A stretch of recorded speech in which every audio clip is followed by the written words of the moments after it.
Well, hello everyone, and welcome to this Santa Rosa Symphony pre-concert talk. I'm so delighted to be joined by our artistic partner, Ellen Tafes-Willick. Ellen, thanks so much for joining me once again. My pleasure, my pleasure. I wish I could be there in person, but this is nice. I cannot wait for that day. I cannot wait for that day. Oh boy. Yeah, Don't hold your breath. Nobody knows what's going to happen next, you know. I It's know. like, All you can do is keep making music the best you can, and yeah. we see where that takes us. But as always, thanks for taking the time to take this Yeah. journey with us. If you're just joining us for this performance, we're actually in the midst of this amazing 5-concert series with Ellen. We're performing one of her pieces on each one of our concerts. Last month we had the great Concerto Grosso. This month it's the Prologue and Variations, and we have many more exciting pieces coming up ahead. So you all are in for a real treat, and thanks so much for joining us early and spending this wonderful afternoon with us and just experience some great music. And last but not least, thank you to Jamie Haswell and Richard Grundy for being the amazing sponsors of our pre-concert talks, and a shout out to them as always. So, It's interesting. The whole idea of the composer speaking in words came about at a time quite a number of years ago. And I always said my music speaks for itself, And I found out how wonderful it was for the audience to look up on the stage and here's a living person talking about his or her music. And it's a connection that's wonderful, And, it's not that it's just that you illustrate the vitality of what music is and why it's so important, particularly at this time. It's so important to us, yeah, Anyway. absolutely. Well, and this is great because we not only get to chat about your piece today, but we get to talk about this, the 4 incredible pieces on this program and dig in. Good program. But before that, I get to check in with you every month, which is such a privilege. And just want to check in. How are you? How is your 2021? How's the start of your year been? How are things going for you these days? Well, I have been on a mission, you might say. I have now, as of about 2 days ago, I have done 4 of my concertos to be done in different ways. In other words, it's like the solo cello, let's say, and a quintet of other people, and it could be done eventually as chamber music. It can be done now on so many of the orchestra concerts where you can't have the whole group on stage. And if you have 6, 7, 8 people on stage, it's good to have a conductor.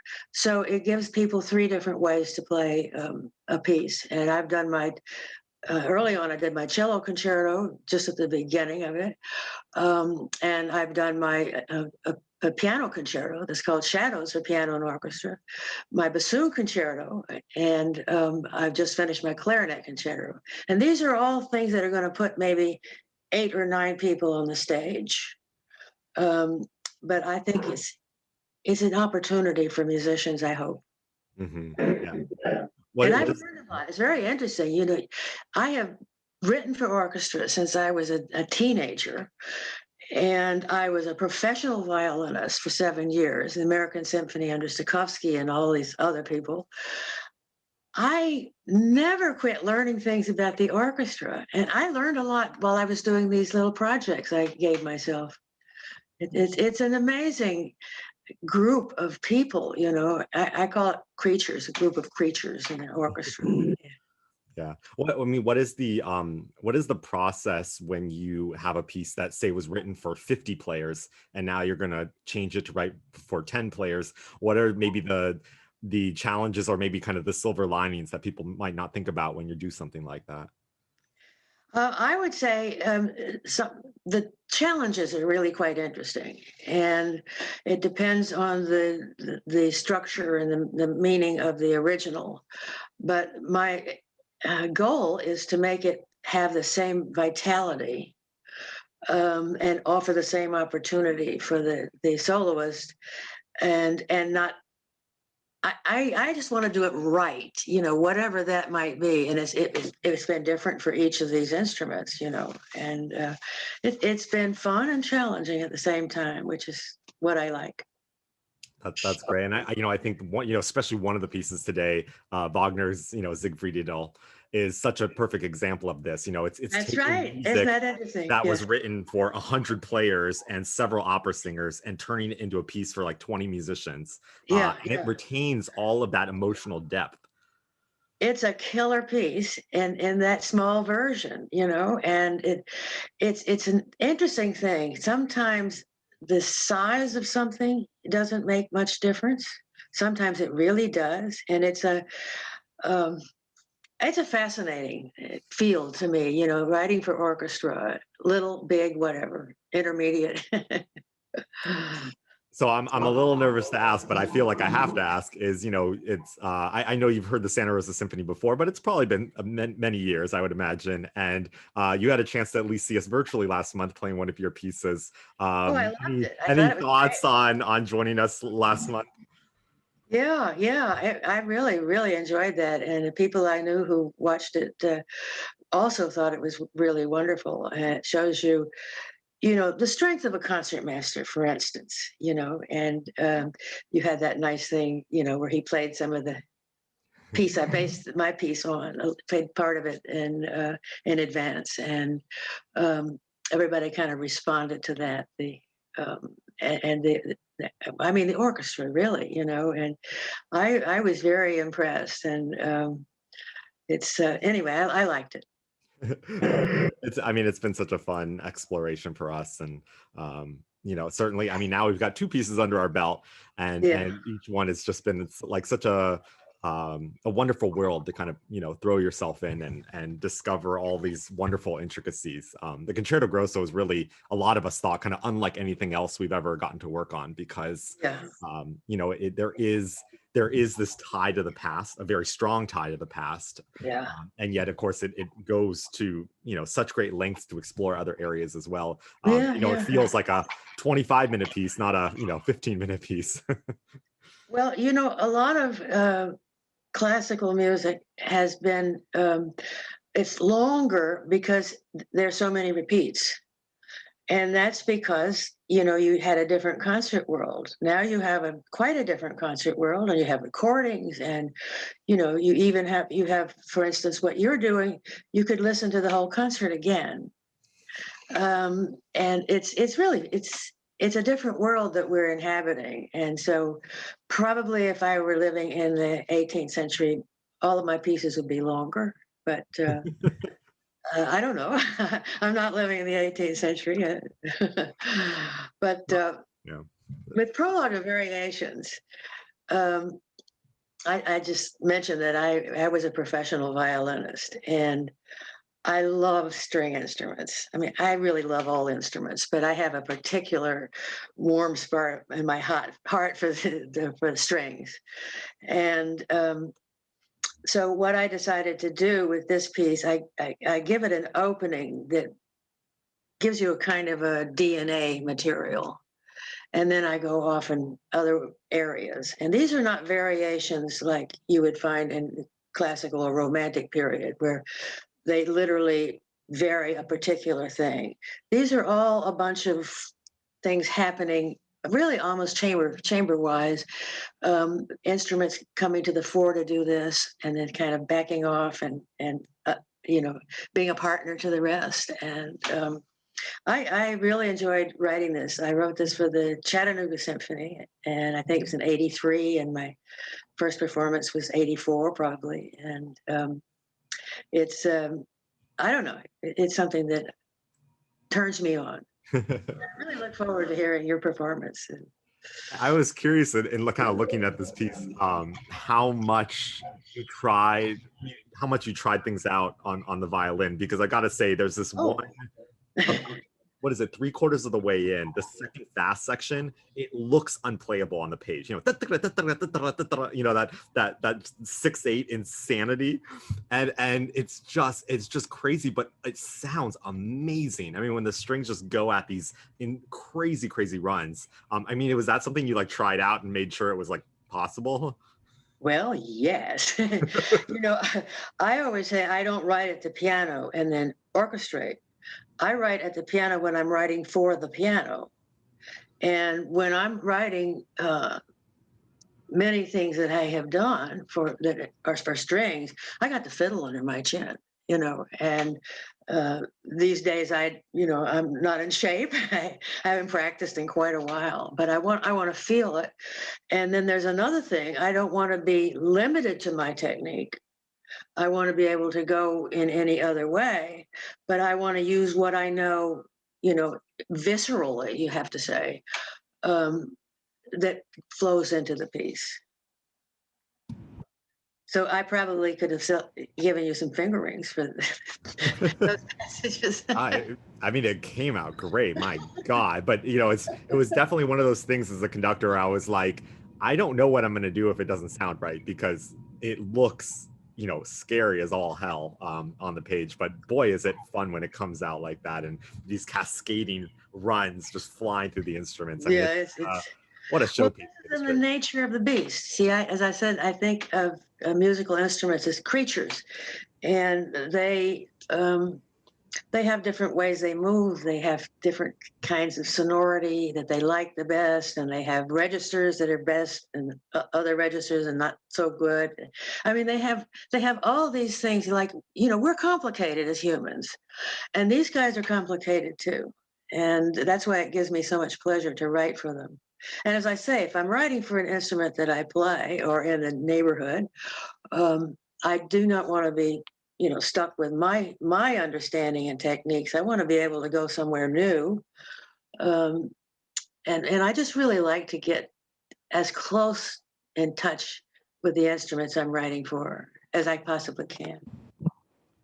Yeah, and you know obviously you know I what I just described was kind of like the ferocious, insane part of this piece, but you know you also explore the complete opposite, which in many ways is much more connected to this whole program, which is this gorgeous lyrical full sound of the strings, and every one of the pieces on this Yeah, program yeah. really feature this idea. And I hope I don't offend you with this question, but I've always been curious that the word romanticism gets thrown around both as a critique and as a compliment, which I find really fascinating. And I Yeah, know yeah, there's been times where your music has been described as that because it's lyrical, because it's beautiful, yeah. because which seems so silly to think that that's what romanticism means, because it can mean many things. Yes, I In agree. essence, we are in this program exploring the traditional 19th century European romanticism of Wagner and Dvorak. And I'm sort of curious, kind of in your mind, um, do you feel a connection to this sort of writing? Is there any sort of thought when you're working your connection to that, or I don't know? I'm just curious to get your sort of reactions to that because it's such a fascinating idea that somehow modern music that's beautiful would be called romantic. Well, you know, and I'm not into labels, particularly about music. You know, I mean, it doesn't really fit most labels, and there's been a lot of talk of this and that. Yeah, my music has been called romantic, and of course, I grow out of the classical tradition. I also have a jazz background, and sometimes that pops out, as you'll hear later in the season. But the thing that's so interesting about it is that when people have used a label, like this is really modern and then this is really romantic and so on, I always think it's kind of funny, you know. And I have been accused of writing accessible music, and I always laugh at it and say, well, what am I supposed to do? Write inaccessible music? You know, it's like people are looking for labels, and what they should be doing is just listening to music and following the whole line of the music, and whatever you call it, you know. It's such a fascinating thing because I do feel like you know for audiences you know they label things that they like, that they enjoy and everything, and in the classical music world it's occasionally there's that feeling of you know, oh, if people like it too much it must be pops. Oh, yeah, right. Like I don't even know how we got there. But even so, let me say, I think that it's a wonderful idea to have room to, let's say maybe you don't like something the first time you hear it, and then after a couple of times you really do. And sometimes you might like something the first time you hear it, and after a couple of times you're not so sure you like it. But I mean, nobody should tell you what to respond to, you know. I mean, or how to, you know, that if you respond in one way, you have to stay that way forever or something. I don't know. It's just, to me, it's not a subject of interest to me, and I really don't care. Whether my music is called romantic or modern or um, whatever. Yeah.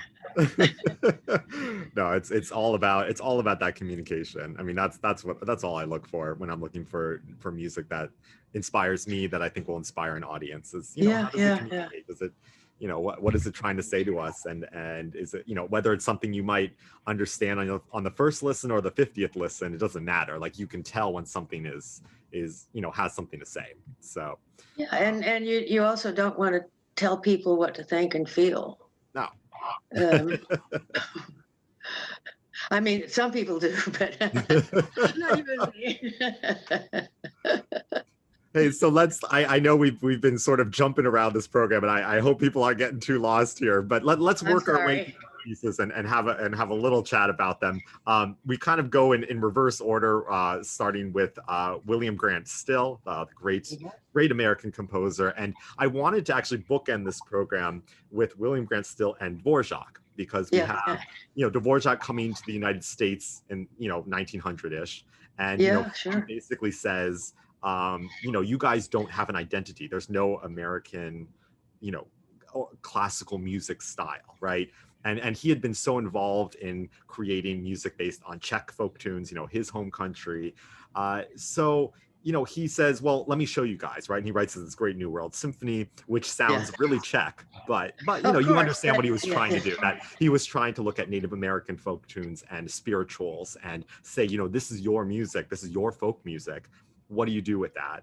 And I would have to say, you know, there aren't too many American composers that took up his challenge, but William Grant Still was one of them who really Yes, yeah. went for that. That sound, like, it's definitely a sound from Dvorak, that warmth, that romanticism Mhm. from the 19th century. But there is obviously, I mean, you listen to the serenade, and you know, the influences of spirituals are all over this piece. Yeah, yeah.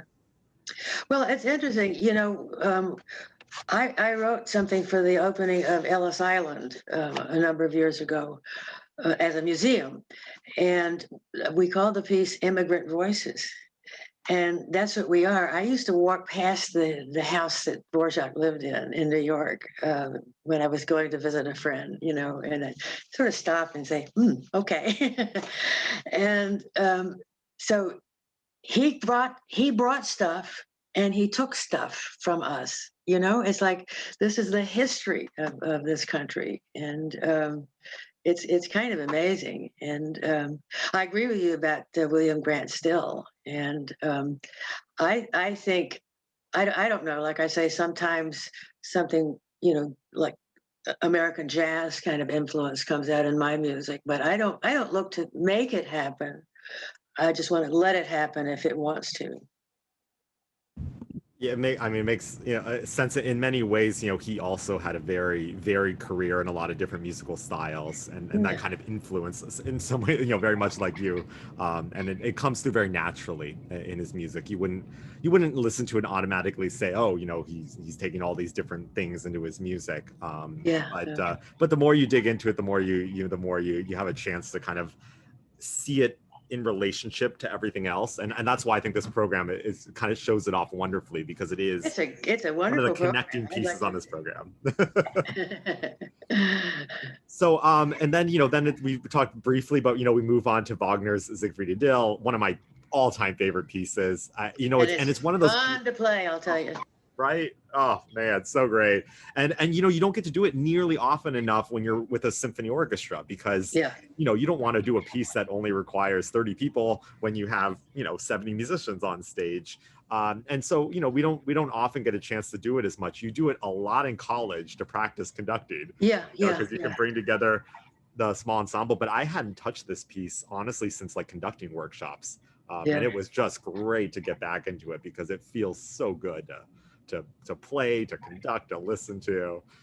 What a great piece. And it's wonderful. You can love it both ways, as the big ensemble or the small ensemble. And that's the kind of thing I've been, having quite a time with since the pandemic, and it's very interesting. And if the composer has a voice, all kinds of things are possible. It's kind of amazing. Yeah, and I love this piece. I didn't just pick. I mean, it happened to fall in February, but it is kind of perfect for Valentine's Day, February, because it was his the birthday gift for his wife. As she woke up in the morning, he had the musicians assembled right outside their bedroom, so that she woke up to this great music. I mean, how awesome! Not is too that? bad. Not too bad. Oh man, it's so great. But also, one of the things, and I've been thinking a lot about Wagner in this past year because I'm working on some future projects around it. And Alex Ross, one of my favorite authors, recently came out with a huge book on Wagnerism. But one of the things that people forget about Wagner is, despite all the spectacle around his music, even the ring cycle, these 4 hours, 16 hours of music over 4 operas, and it has the dragon and the gods and all these giant battle scenes, but what really drives everything in Wagner's music and his dramas is the connection between two people, no matter what. All of these operas, the most powerful moments are between two people, and I think sometimes that gets lost because his music is so epically big. And this piece, I think, is a great reminder that Wagner had that right. We may not appreciate it as much anymore, and it's something I'm trying to bring back in his music, but it was the intimate moments that meant everything to him, not the stuff like Ride of the Valkyries. Well, and he had an ear that could do things too with that. For instance, in Bayreuth, the hall is made very different. So if you're performing, a Wagner opera in most theaters, you got to kind of tone down the orchestra and make sure the singers can get heard and so on. And he had it made, the stage made in such a way that it made the orchestra very, very beautiful and available to your ear, but it also let the singers just have their say too. And so, I mean, he knew what he was doing. He had an ear, For sure. But it's fun to have this, one piece that wasn't written for a concert hall, that was just written for someone's house. And honestly, in a year like this, it's perfect because we're all enjoying concerts in our homes now. So we can all appreciate what it would have meant back then to have a little ensemble of players in your house. Well, it still would, still would mean something. For sure. And then on the second half of our program, of course, we'll jump back in with the prologue and variations, which we'll talk about a little bit within the concert itself, and then finishing off with the Dvorak, which this is a piece I did not even know up until now. A lot of people don't know. I think most players in our orchestra had never played it. This wonderful Czech suite, and this is his love letter to his homeland. I mean, it is just, you can feel the joy and the excitement in writing this piece. It is by far not his most perfect piece, and yet that's what makes it such a joy to play and listen to. Is there's so much surprise in it, and also just this sense of curiosity as he takes these melodies that are kind of based on Czech folk songs, and then he kind of weaves them in all of these really unusual ways. Like this is not the Slavonic dances, this is not the symphonies, it's a piece really unto itself. Yeah, that's nice. And it's it'll be a fun way to finish off this program. And I think it might be also kind of it has certainly the how shall I put it, like the strongest of orchestras for this piece that we put on the stage yet. This was still our limit of 32 players, but you'll notice there's a slight change of numbers to be able to get the extra timpani, trumpets, English horn. There's a couple extra players on there, and so by the end, when he writes this crazy Furiant in the last movement, it's kind of, it reminds one of what it's like when you have 80 musicians on the stage, which is Oh, a yeah. nice feeling to still have nowadays. Well, Well, Ellen, I want to finish up with a question, because one of the great things is you're being so generous with your time and doing these pre-concert talks with me, and we have 3 more of them. And this is a great opportunity for all of our viewers out there, that if you have a question, or you know a young composer that might have a question for Ellen, please send them to us. You can comment on our social media. You can just email the symphony directly, and they will send them to us, and we will answer them here in this pre-concert talk. And so we have one question that's come in for our talk today, and it's a question that actually we'll come back to for our final concert with Peanuts Gallery. But it's about your relationship with the Schultz family, and the question was just how well did actually the question was, did you meet Charles Schultz, and how did he end up singling you out for being in the famous Peanuts cartoons? I think the story on his side is that there was a PBS NewsHour or something that had something about my flute concerto. And I found out, fortunately, I was out of town for the weekend, and I read the New York Times, which doesn't have, the comics. And I got back, and I had an answering machine that was like a tape recording in those days, and I had messages and messages that stopped taking message, and the first few said, "Oh my God, I saw it! Oh wow! Oh goodness gracious!" And then finally, a very hip New York musician said, "You may or may not know this, but you're in today's Peanuts cartoon. Today is, and he gave me the date. So of course I ran down to the trash room and found the day before Daily News or something, or the Post or whatever. And I have said this over and over, that if I had picked up a newspaper without any warning and seen myself in a Peanuts cartoon, I would have had a heart attack and died. We wouldn't be talking today. And it was it's such a really, really charming Peanuts cartoon, because the Marcy and Peppermint Patty were sitting at a concert, and of course Peppermint Patty was sitting there like this, and Marcy's reading the program, and she says, "This next piece is um, by Ellen Zwillick, who just happens to be a woman." And in the last frame, Peppermint Patty standing on her chair with her arm raised. "Good going, Ellen." It was one of the most amazing experiences you could imagine. And, the one cartoonist that every musician has followed, and we talked about this once, that you and I have something on our refrigerator that's a Peanuts cartoon, because it's just so many wonderful kind of inside musical jokes and other things wonderful.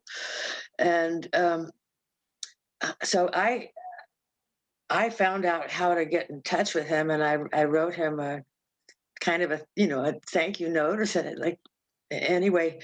He sent me the original cartoon. I didn't even know the cells were big like that, and with a nice little inscription on it. And it was just sort of like overwhelming, and we talked on the phone a couple of times, and then when I got the composer's chair at Carnegie Hall, the head of it thought I was going to have like three commissions, and wouldn't it be nice if you did something for a family concert for the first thing?